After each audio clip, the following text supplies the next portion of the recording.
হরে কৃষ্ণ ভক্তগণ, কৃষ্ণ কথা চ্যানেলে বয়োজ্যেষ্ঠদের প্রণাম এবং সবাইকে আমার শুভেচ্ছা। শ্রীকৃষ্ণের চরণে যেন সকলের তাই হয় এই কামনা করে শুরু করছি আজকে কামিকা একাদশীর ব্রতকথা। এই ভিডিও এতই মাহাত্ম্যপূর্ণ, তাই কেউই মিস করবেন না। এই একাদশী 2026 ইংরাজির কবে পড়ছে, 9 আগস্ট না 8 আগস্ট, তা নিয়ে অনেকের সংশয়। পঞ্জিকার মতে 9 আগস্ট রবিবারই হচ্ছে এই একাদশী পালনের সঠিক দিন, যেহেতু শনিবার দিবা দশমী 11:12 পর্যন্ত থাকছে। আমেরিকা আগের দিন একাদশী ব্রত পালিত হবে, আর ভারত বাংলাদেশ অর্থাৎ 155টি স্থানে একই দিনে অর্থাৎ রবিবারই এই ব্রত পালিত হবে। তাই শ্রীকৃষ্ণ ভক্তগণ সবাই রবিবারই এই ব্রত পালন করবেন। আর পালনের সময় কিন্তু অনেক মহত্বপূর্ণ। পালন হচ্ছে সোমবার সকাল 6:17 মধ্যে যে কোনো রবিশিষ্য ভগবানকে নিবেদন করে টাইমের ভিতরে যেন পালন করবেন। মনে রাখবেন ভক্তগণ, পালনের টাইম যেন 1 মিনিটও ক্রস না করে, তাহলে ব্রতের দোষ লাগে। ব্রতের আগের দিন কৃষ্ণপ্রসাদ বা নিরামিষ আহার গ্রহণ করবেন। রাতের খাবারের পর দন্তমাজন করে নেবেন, কারণ একাদশীতে দন্তমাজন নিষিদ্ধ, তা সকলেই জানে। একাদশী দিন ভোরে ভোরে উঠে গঙ্গা স্নান বা বাড়িতে স্নান করে গঙ্গা বলে স্নান করবেন এবং ঠাকুরকে জাগিয়ে মঙ্গলারতি ও পূজা অর্চন করবেন। একাদশী দিন পূজা অর্চন করে তারপর বেশি বেশি হরিনাম করবেন সারাদিন এবং গীতা পাঠ করবেন দুপুরে। অনেকে দুপুরে করতে পারে না, ডিউটিতে ব্যস্ত থাকেন, তাহলে রাতে ফেরার পর নিজের শরীরের শুদ্ধতা বজায় রেখে বেশি বেশি হরিনাম এবং গীতা পাঠ করবেন। একাদশীর দিন পুরা রাত্রি জাগরণ করতে পারলে খুবই ভালো, তা শাস্ত্রে আছে। অনেকে পরিশ্রান্ত তাকে করতে পারে না, তাই রাত 12টা পর্যন্ত থেকে তারপর খুব ভোরে ভোরে উঠে স্নানাদি করে নির্দিষ্ট সময়ের ভিতরেই পালন করবেন। একাদশীর দিন বেশি বেশি হরিনাম জপ করবেন, তা সকলেই জানা আছে। একাদশী নির্জলা সর্বোত্তম, কিন্তু অনেকেই নির্জলা করতে পারে না, এমনকি আমিও পারি না। তাই একাদশীর দিন ভগবানকে ফলমূল, দুধ, কাজু বাদাম, কাঠবাদাম ইত্যাদি নিবেদন করে প্রসাদ গ্রহণ করা যায়। বলেও পঞ্চরবিশিষ্ট গ্রহণ করবেন না। একাদশীর দিন রাত্রি জাগরণ করতে যদি নাও পারেন, তাহলে কমপক্ষে 12টা পর্যন্ত জেগে তারপর ঘুমাবেন এবং খুব ভোরে ভোরে উঠে স্নানাদি করবেন। একাদশীর দিন চা, পান ইত্যাদি নিশাজাতীয় দ্রব্য সেবন করা নিষিদ্ধ।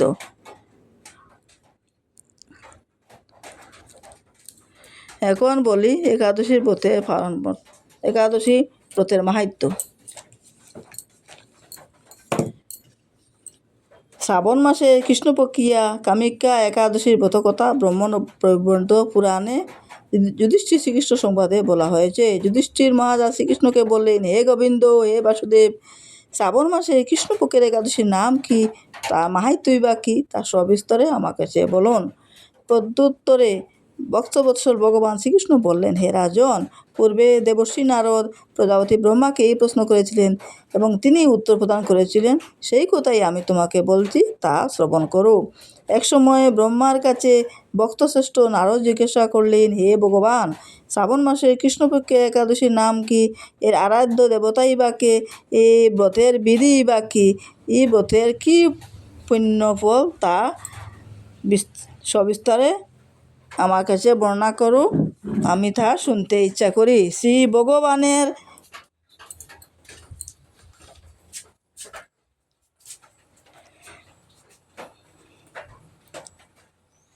শ্রী নারদের কথা শুনে ব্রহ্মা অত্যন্ত সন্তুষ্ট হলেন। তিনি বললেন, হে বৎস, জগৎ জীবের মঙ্গলের জন্য আমি তোমার প্রশ্নের উত্তর যথাযথ দিচ্ছি, তা শ্রবণ করো। শ্রাবণ মাসের কৃষ্ণপক্ষের একাদশী কামিকা নামে জগতে প্রসিদ্ধ। এই একাদশীর মাহাত্ম্য শ্রবণে বাষ্পেয় নামক যজ্ঞের ফল হয়। ভগবান শ্রীহরি পূজা অর্চন অপরিমিত জল ফল প্রদান করেন। গঙ্গা, গোদাবরী, কাশী, নৈমিষারণ্য, পুষ্কর প্রভৃতি তীর্থ দর্শনের সমস্ত ফল একমাত্র কৃষ্ণ পূজায়ও কোটি গুণ ফল লাভ করা যায়। এই একাদশী এতই মাহাত্ম্য, রুণহতা ব্রহ্মহত্যা ইত্যাদি কঠিন পাপ থেকেও মুক্তি পাওয়া যায়। সাগর অরণ্যযুক্ত পৃথিবী দানের মতো ফল, দুগ্ধবতী গাভী দানের মতো ফল অনায়াসে পাওয়া যায় এই ব্রত করলে। যারা পাপুণ্য সাগরে নিমগ্ন তারা এই ব্রত করলে একমাত্র উদ্ধার হওয়া যায়। এইরকম পবিত্র পাপনাশক শ্রেষ্ঠ ব্রত আর জগতে নাই। আর স্বয়ং শ্রীকৃষ্ণ এই ব্রত মাহাত্ম্য কীর্তন করেছেন। রাত্রি জাগরণ করে যারা এই ব্রত পালন করে তারা এই দুঃখ দুর্দশাগ্রস্ত হন না। এই ব্রত পালনকারী কখনো নিম্নজনী প্রাপ্ত হন না।